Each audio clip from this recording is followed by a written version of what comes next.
வணக்கம் நண்பர்களே, தனுஷ் கிச்சனுக்கு உங்களை நான் வரவேற்கிறேன். இந்த வீடியோவில் நம்ம பார்க்க போகிறது அருமையான சுவையில் எளிமையான முறையில் என்னோட ஸ்டைலில் எப்படி மாட்டிறைச்சி கறி சமைக்கிறேன்னு தான் இந்த வீடியோவில் நம்ம பார்க்க போகிறோம். வாங்க வீடியோக்குள்ளே போகலாம். அதுக்கு முதல்ல 1 கிலோ மாட்டிறைச்சி எடுத்துக்கோங்க. இந்த மாதிரி மாட்டிறைச்சி வாங்குற போது எலும்பு கொழுப்பு சேர்ந்த மாதிரி பார்த்து வாங்கிக்கோங்க. இந்த மாதிரி இறைச்சி சாதாரணமாக வெளிநாடுகளில் சூப்பர் மார்க்கெட்டுகளில் கிடைக்காது. ஏசியன் கடைகளில் தேடி வாங்கிக்கோங்க. இந்த மாதிரி எலும்பும் கொழுப்பும் சேர்த்து நீங்கள் கறி சமைக்கிற போது கறி ரொம்ப நல்லாயிருக்கும். அடுத்தது இந்த கறிக்கு பெரிய வெங்காயம்னு சொன்னால் 1 வெங்காயம் எடுத்துக்கோங்க.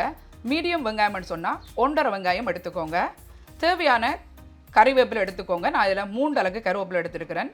2 தக்காளி, 2 பச்சை மிளகாய், பாதி எலுமிச்சை, 1 1/4 டேபிள் ஸ்பூன் இஞ்சி பூண்டு விழுது, 1 இஞ்சி அளவுக்கு இந்த மாதிரி தனி பட்டைகளாக பிரிச்செடுத்த 3 ஸ்ரீலங்கன் பட்டை துண்டு, 5 கிராம்பு, 2 பே லீவ்ஸ், 4 ஏலக்காய், 1 டீஸ்பூன் பெருஞ்சீரகம், 1.5 டேபிள் ஸ்பூன் ஸ்ரீலங்கன் கறி பவுடர், 3/4 டீஸ்பூன் மஞ்சள் தூள், தேவையான அளவுக்கு உப்பு. இப்போ ஒரு அடுப்பு ஆன் பண்ணி சட்டி சூடு பண்ணிக்கோங்க. சட்டி சூடானதும் 2 டேபிள் ஸ்பூன் அளவுக்கு எண்ணெயை சேர்த்துருங்க. எண்ணெய் சூடானதும் பட்டை, ஏலக்காய் எண்ணெயில் சேர்க்கும்போது லைட்டாக ஓப்பன் பண்ணிவிட்டு சேர்த்துக்கோங்க, இல்லைன்னா வெடித்து பறக்கும். பே லீவ்ஸ், கிராம்பு, பெருஞ்சீரகம். இப்போ இது கொஞ்ச நேரம் பொரியட்டும்.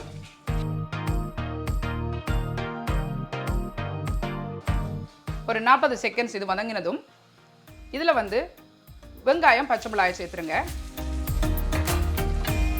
சேர்த்துட்டு இதில் 2 அளவுக்கு கருவேப்பிலையும் உருவி சேர்த்துருங்க. 1 அளவுக்கு கடைசியாக சேர்த்துக்கலாம். இப்போ இந்த வெங்காயம் நல்லா வதங்கட்டும். நெருப்பு மீடியமாக வச்சு வதக்கிக்கோங்க. வெங்காயம் ரொம்ப வதங்கணும் வேண்டி இல்லை, இது ஒரு 3/4 வீதத்துக்கு வதங்கினா போதும். கருகாத வரைக்கும் பார்த்துக்கோங்க. இந்த மாதிரி வதங்கினதுக்கு பிறகு இப்போ இதில் இஞ்சி பூண்டு விழுதை சேர்த்துடலாம். சேர்த்துட்டு இந்த பச்சை வாசனை போகிற வரைக்கும் இஞ்சி பூண்டு பேஸ்டினுடைய ஒரு 1.5 நிமிஷம் இதை வதக்கிக்கோங்க.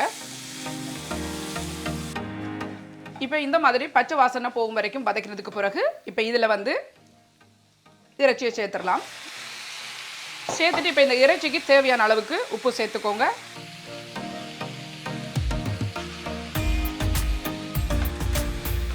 நான் இதில் 1.5 டீஸ்பூன் அளவுக்கு உப்பு சேர்த்துருக்குறேன். இப்போ பார்த்து சேர்த்துக்கலாம்.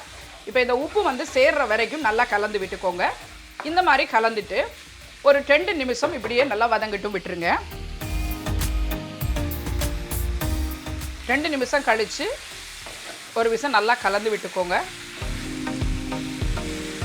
இப்போ இதை இப்படியே மூடி போட்டுட்டு ஒரு 5 நிமிஷம் மீடியம் நெருப்பில் இது வேகட்டும். 5 நிமிஷம் கழித்து மூடியை திறந்துட்டு நல்லா கலந்து விட்டுக்கோங்க. பாருங்கள், அதில் இருக்கிற கொழுப்பெல்லாம் நல்லா உருகி கறியோடு சேர்ந்துட்டு இப்போ இந்த டைமில் மஞ்சள் தூள்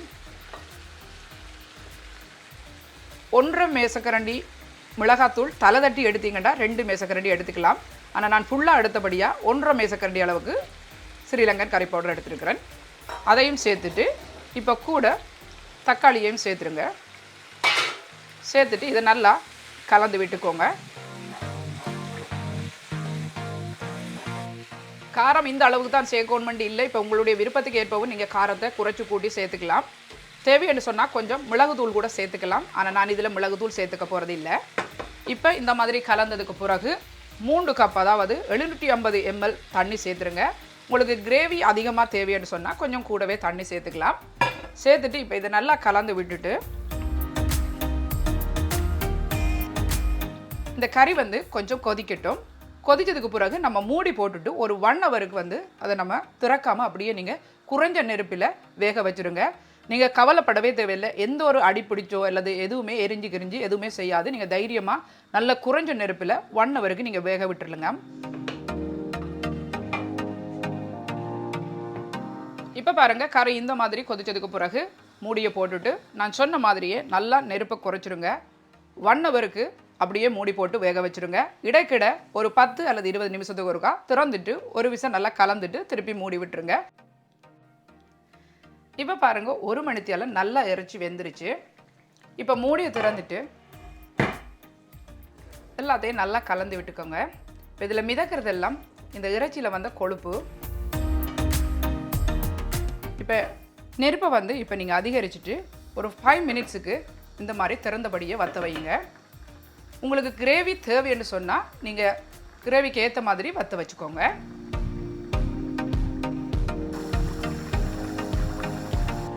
இப்போ நீங்கள் பார்க்குற இந்த பதம் 5 நிமிஷமாக இந்த கறி வந்து திறந்தபடியே வற்றிட்டு இருக்குது. இந்த மாதிரி கிரேவியாக உங்களுக்கு தேவைன்னு சொன்னால் நீங்கள் இப்படியே அடுப்பை அணைச்சிட்டு நீங்கள் பரிமாறிக்கலாம். எங்கள் வீட்டில் வந்து இதை விட கொஞ்சம் திக்காக தான் விரும்புவாங்க. அதனால் இன்னும் ஒரு 5 நிமிஷம் இதை நல்லா வற்ற வைக்க போகிறேன். அதுக்கு பிறகு நான் உங்களுக்கு காட்டுறேன். இப்போ பாருங்கள் இன்னும் ஒரு 5 நிமிஷம் கழித்து கறி வந்து இன்னும் திக்காயிடுச்சு. இந்த பதத்தில் நம்ம இறக்கிடலாம். இப்போ இதில் வந்து கடைசியாக ஓரளவுக்கு கருவேப்பிலை, புளிஞ்சு வச்சுருக்கிற பாதி எலுமிச்சை சாறு சேர்த்துட்டு இப்போ இதை வந்து நல்லா கலந்துட்டு இந்த டைமில் வந்து நீங்கள் உப்பை செக் பண்ணிக்கோங்க.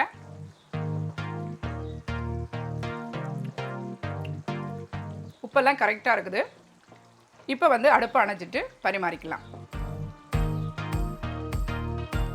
இப்போ பாருங்கள் மாடு எந்த அளவுக்கு அவிஞ்சிருக்குன்றதை டெஸ்ட் பண்ணி பார்க்கலாம்.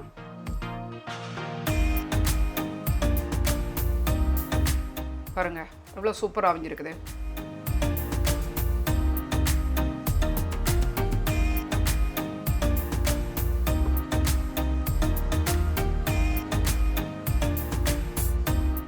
என்ன நண்பர்களே, மாட்டிறைச்சி கறியை சாஃப்டாக சுவையாக இலகுவாக எப்படி சமைக்கிறேன்னு இந்த வீடியோவில் நாங்கள் பார்த்துருக்குறோம்.